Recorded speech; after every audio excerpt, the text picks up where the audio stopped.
Hey, what's up? It's your old pal, Mr. Cook, and we're wrapping up the Unit 6 stuff. We're doing number 10 and number 11 now. These are both the logistic model problems. Like the first one doesn't quite look like it, but if you watch the video on number 5, which I think we have video for number 5 and number 6, you see that it is indeed going to be a logistic model. Another way to kind of approach it is this. The formula that we remember, the differential equation for a logistic model looks like this.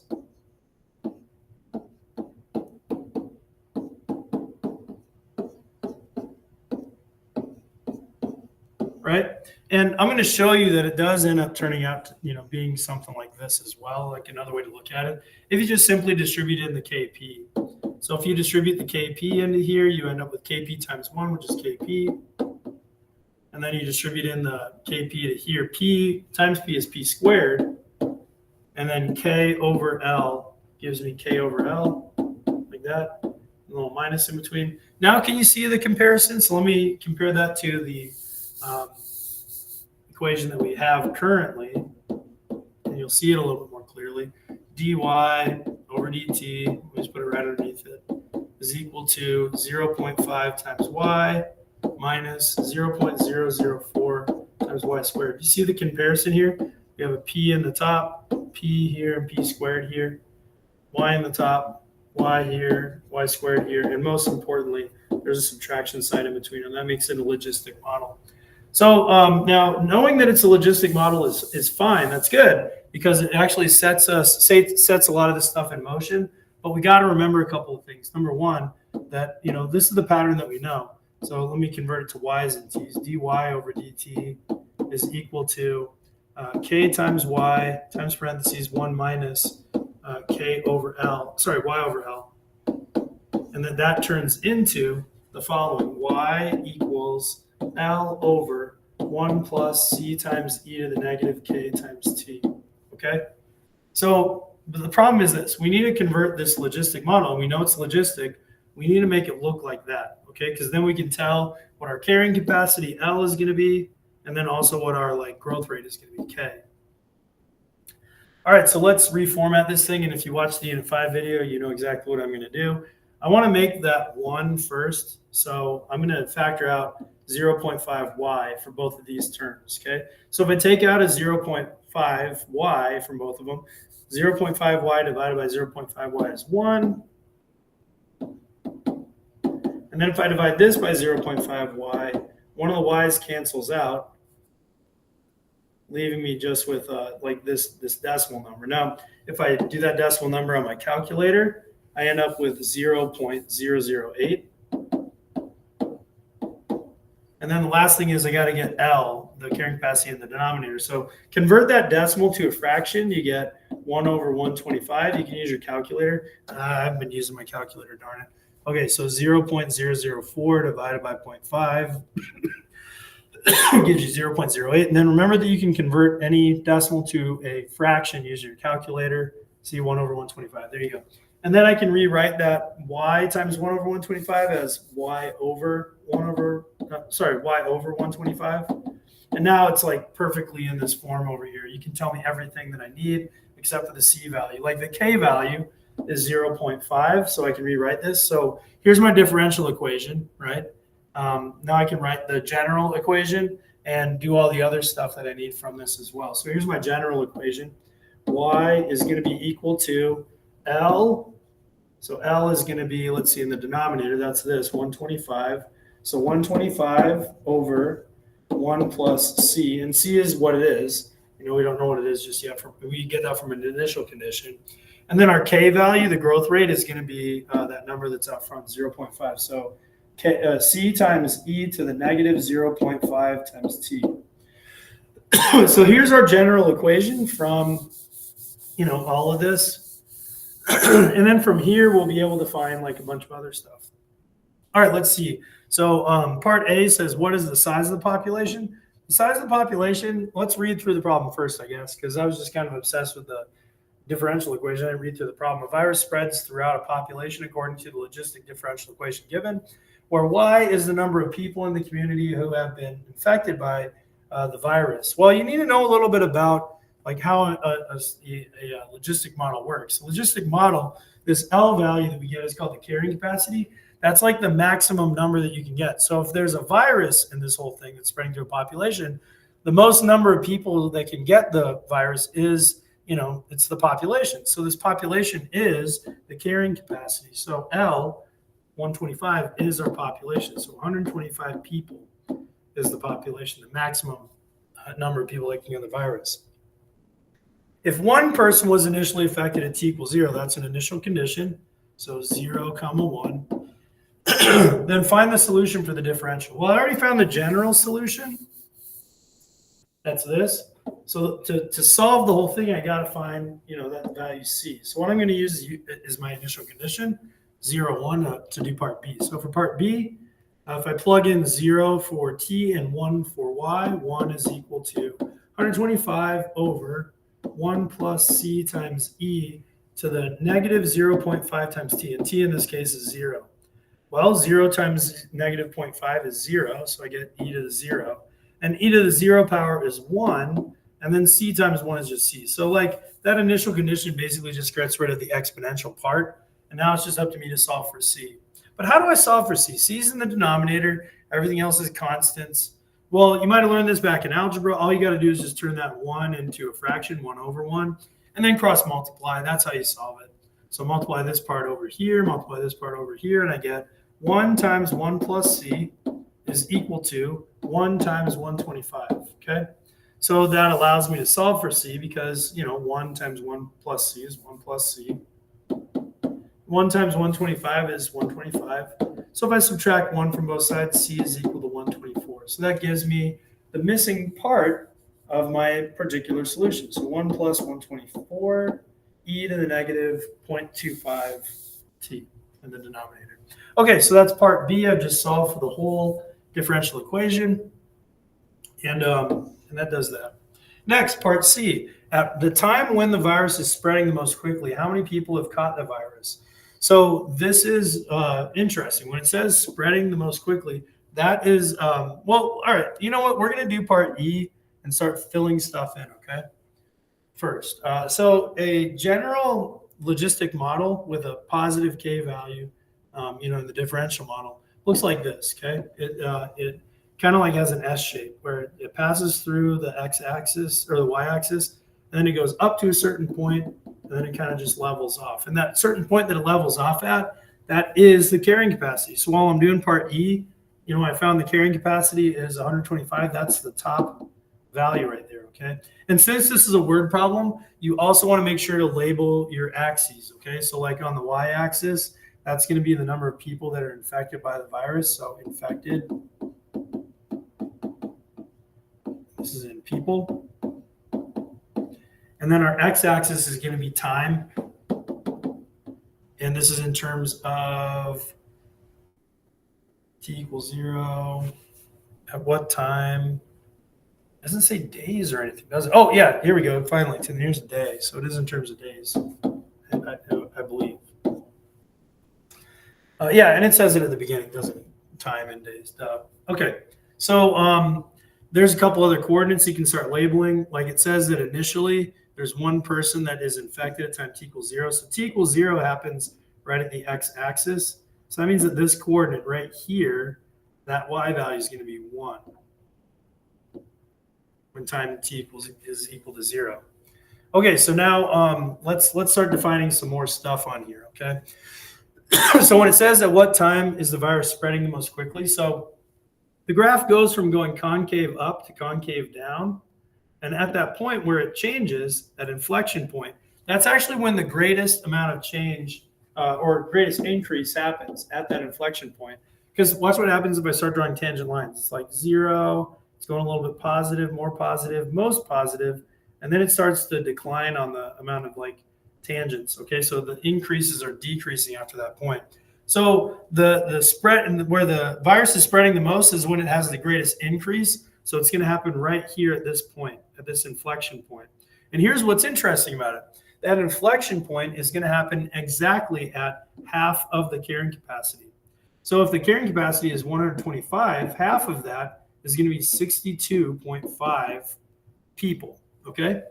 So at the time when the virus is spreading the most quickly, so at the inflection point, how many people have caught the virus? So for this one, it's going to be 62.5, half the carrying capacity. And I guess maybe like, okay, let's think about it. 62.5, can you be half infected or just fully infected?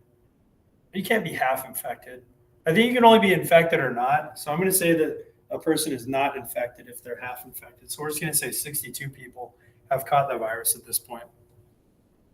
To the nearest day, how many days will it take for half the population to be infected? So again, that's half of the carrying capacity, which is that 62.5. So we're going to take 62.5 and set it equal to, this equation right over here and solve for t. So here we go. 62.5 is equal to 125 over 1 plus 124 e to the negative 0.5 t. All right, let's start solving this thing. So again, just like, when we set it equal to 1, we're going to cross multiply. So put it over 1. If you cross multiply it, here's what you get. So that side and that side multiplies. So 1 times 125 is equal to 62.5 times all that stuff in the denominator. 1 plus 124 e to the negative 0.5 t. All right, we're one step closer to solving for t. What's the next step we got to do? Well, you know what I would do? I would divide both sides by 62.5 because I don't want to distribute that number in. It's just going to make things worse. So if I just divide out that number to another number, it'll be pretty easy. So that goes away. And 125 over 62.5 is exactly 2. So next, if I subtract 1 from both sides, that gives me 1 now is equal to all this stuff. Then if I divide both sides by 124, that cancels out the 124. Now to get rid of the e, we have to natural log both sides. And then finally, to get t by itself, we divide both sides by negative 0.5. So we get t is equal to natural log of, oh crap, I forgot what it was. 1 over 124, I think, over negative 0.5. I think that's right. So now let's go ahead and figure out what that is in terms of t. And, use your calculator. So natural log of 1 over 124, and then divided by negative 0.5. Oops, negative 0.5. There we go. So we got 9.641. So the amount of time t is going to be about 9.641, and then it's days. All right, there we go. And then I think that we got about everything. Draw and label a sketch of the graph of y as a function of time. Label any significant parts. Well, we did find one additional significant part, that 62.5 on the t-axis is going to be this number right over here, 9.641 days. And anything else? Yeah, I don't think so. I think that's all we need. Okay, there you go. So there's your logistic model. You can just leave it like that so long as you have labeled all the appropriate stuff. All right, last one for this video. Let's do number 11. The rate of growth in a population of rabbits in a forest is proportional to the current number of rabbits, but there is a limit in the food supply, so it cannot grow without bounds. So that means that it's growth with a boundary. Hence, it's going to be a logistic model. The carrying capacity of the forest is 40,000, so that's going to be L. What is the logistic form of the differential equation? Okay, so this is nice. For part A, it's just going to be your standard logistic model. So let's say that P is the population, dP over dt, and T is going to be in terms of days. Maybe we should write that down. P is the population, and that's in rabbits. And then T is going to be the amount of time that has passed in days. Okay, so dP dt is going to be equal to K times P times parentheses 1 minus P over L. And L is our carrying capacity, which is going to be that 40,000 over there. And we don't know what K is yet. We're going to need to use our initial conditions to solve for that. So let's move to part B, because part B says if there are, this is where we get the initial conditions, if there's 500 rabbits at time t equals 0, so 0, 500, and 2,000 rabbits at time t equals 10. So 10, 2,000. Find the solution for the differential equation. Well, I already know what the solution is going to look like because I know what a logistic model turns into. It goes to the following. It becomes P is equal to L over 1 plus C times e to the negative kt. Now, I already know what L is. L is 40,000, so I'll replace that in there. And then I need to use the initial conditions to solve for C and also for K. The initial, amount is going to get you C, so let's go ahead and plug that stuff in. So for the rest of this, let's go ahead and solve for this particular solution using this initial condition. 500 population is going to be equal to 40,000 over 1 plus C times e to the negative k times t, which is 0. Now, k times 0 is 0, so that means I get e to the 0 here, and then e to the 0 is 1. C times 1 is 1. So that means that I get 40,000 is equal to 1 plus C. How do you get that C value? You cross multiply. So cross multiply these two, you get 500 times 1 plus C is going to be equal to 1 times 40,000. And 1 times 40,000 is just 40,000. All right, next step, I'd get C by itself, so I divide both sides by 500 first instead of distributing. And 40,000 divided by 500 is the same as 400 over 5, which is 80. And then if you subtract 1, you get C is equal to 79. So I just found out C, 79. All right, my next initial condition is 10 and 2,000. So I start over and solve for K, my one unknown value.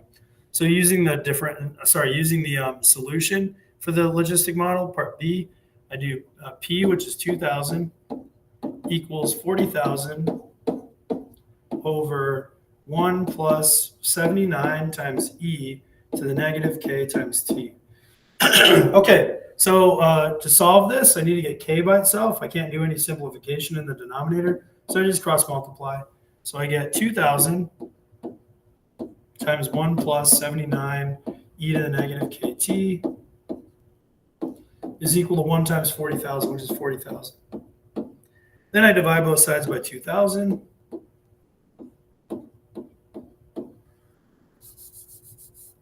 So let's see, get rid of all of zeros. And then 40 over 2 is just 20. All right, next I'd subtract 1 from both sides and divide by 79. Then I'd take the natural log of both sides.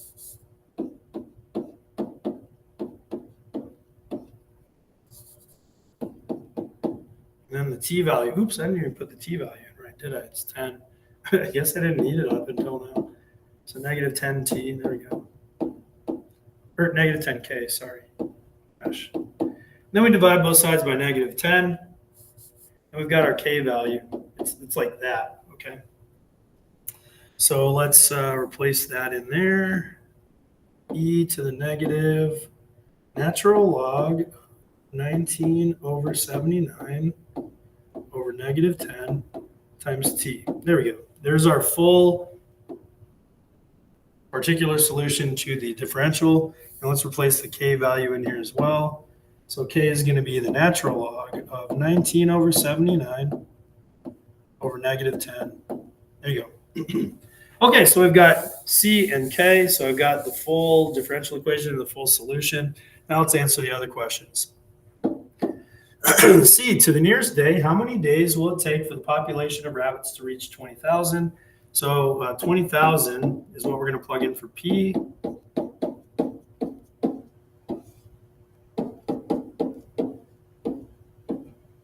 I'll just put K here, okay? But know that K means like, that number right there, okay?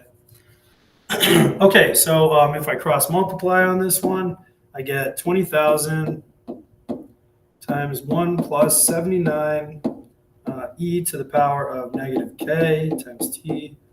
And that's going to be equal to 1 times 40,000, so 40,000. Then I divide both sides by 40,000, or by 20,000, I'm sorry, to start simplifying this.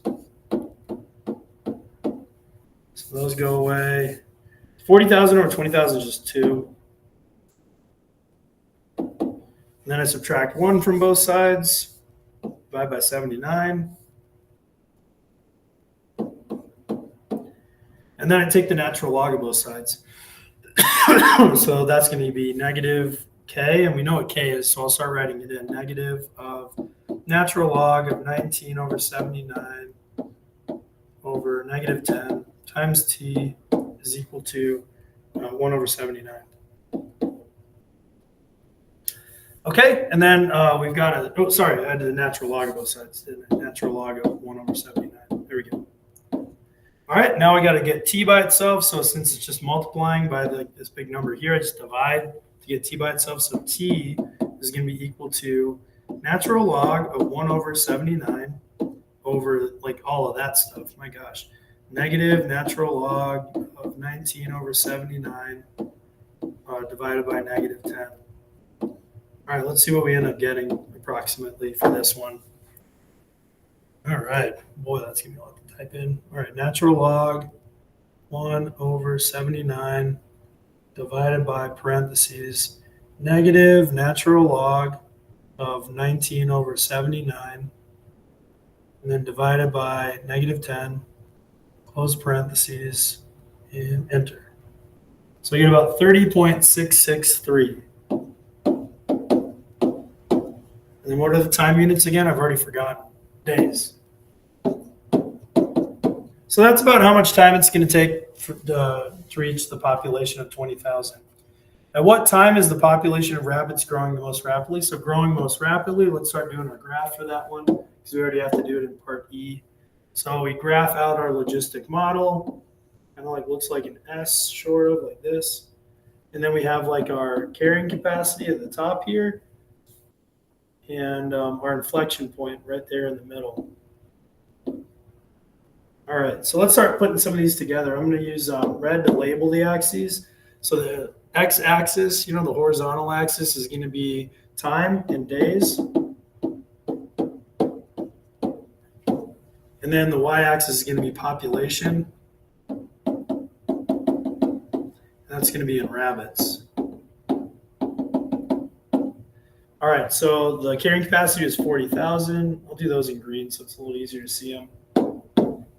So 40,000 for that. Half the carrying capacity is 20,000. Oh yeah, we just found that, didn't we? So that means we know the t value for that as well because we just solved it. It's about 30.663.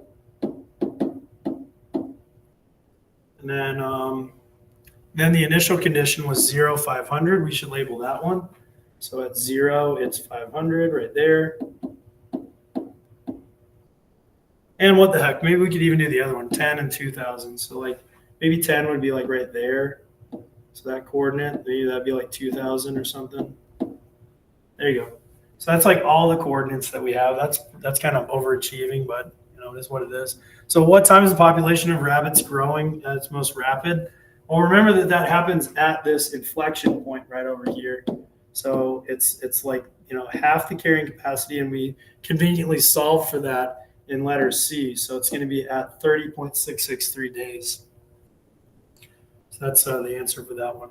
This, right, part C is also going to be the answer for this value. Okay, so there you go. There's number 11, all said and done. A little out of order in the last part of it, but whatever, we got it done. All right, so there's number 10 and also number 11. I hope you found these videos helpful. If not, go find your calc teacher and talk to them in the morning or after school. Get their help. If you want to find me, I'm Mr. Cook. You can come by in the morning or after school. I'm usually available to help you out. Okay, hope to see you in the next video. Bye-bye.